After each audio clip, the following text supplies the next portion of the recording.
What is up, guys? My name's Premium Aphid, and today we're going to be comparing the JBL Charge 3 to the Soundcore 2, and if they look a little wet, it's because we were literally throwing them in the sink a couple minutes ago, kind of just testing them out. So if you guys are interested in either of these speakers, I'd really recommend watching the rest of this video.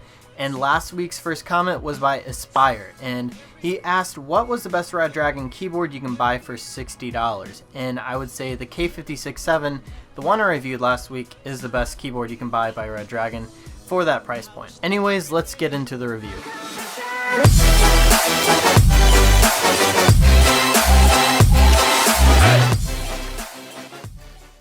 Today I'll be comparing the JBL Charge 3 to the Anker Soundcore 2. I would consider the Soundcore 2 to be more of a budget portable speaker, coming in at only $39, while the JBL Charge 3 is a bit more expensive at the cost of $115 on Amazon. So is the extra $60 worth it? That is what I'm going to be finding out in this week's video. So first I'll be starting off with the obvious differences between the two portable speakers. The JBL is much heavier and nearly twice the size. They both have nice big buttons on the top, and they both have a pretty good Bluetooth range. The reason why I love the JBL Charge 3 is because of the passive radiators on the sides. Basically, these are passive mini subwoofers, which gives really good bass for a portable speaker. Something else that is cool about this speaker is that it is waterproof. You can take it to the pool and just drop it in the water, and you'll not have any issues. I will say that when you just let it sit in the water, it usually sounds muffled, so setting it on something near the pool is probably going to be your best option. This speaker has a 6,000 mAh battery. It also acts as a portable charger, and the battery life on it is pretty good. Not quite as good as the Soundcore 2 though. And once you start to charge something off of your portable speaker, that is when you start noticing the battery drop fast. I will say that I do not use this feature often, but it is still really nice to have occasionally. They say the speaker has about 20 hours of playtime, which is pretty accurate. The speaker even has an audio input cable, just in case you don't want to use your Bluetooth. And all you have to do to get to this audio cable is just open this flap up and you'll see all the ports on the speaker. Another cool thing about these JBL speakers is that they do JBL Connect. So you can link a bunch of these together, and I've done this a few times, and just a few of these speakers can fill up an entire room for a party. The JBL Charge 3 comes with 4.1 Bluetooth, and unfortunately JBL does not tell us much about how big the drivers are in the speaker or how many watts they take.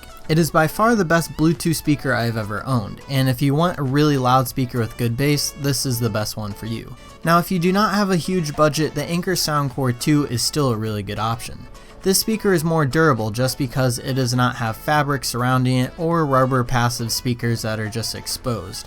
I use this speaker when I'm outside working or painting just because I'm not afraid to get the speaker dirty. This speaker does not get as loud and it lacks bass, but it still does sound really clear. Don't get me wrong, this speaker is not quiet, it's just not as loud as the JBL Charge, which is to be expected with the price difference. The Anker Soundcore 2 has a 5,200 mAh battery, and they claim it can play music for 24 hours non-stop. After using the speaker, I've noticed that the battery life on it is very impressive, and it is quite a bit better than the JBL's battery. This speaker has 12 watts of power and two 1.5 inch size drivers. The Soundcore 2 has IPX5 protection, which is basically just splash resistant.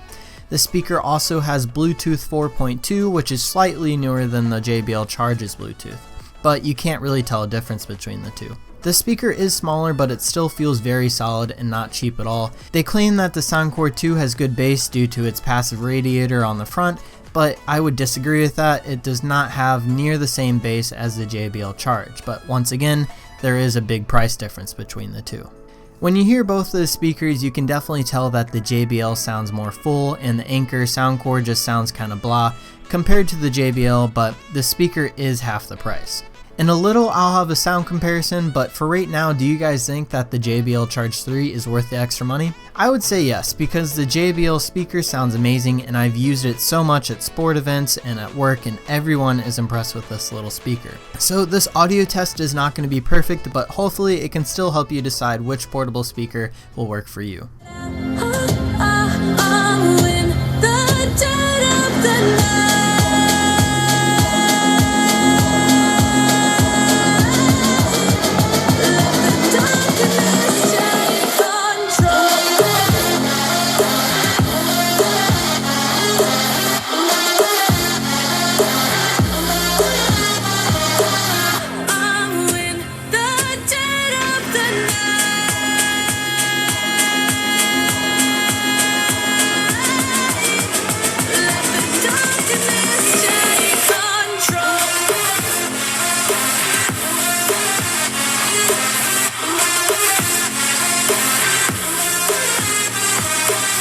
So hopefully you guys enjoyed this video and it helped you determine whether the Soundcore 2 for you is better or the JBL Charge 3.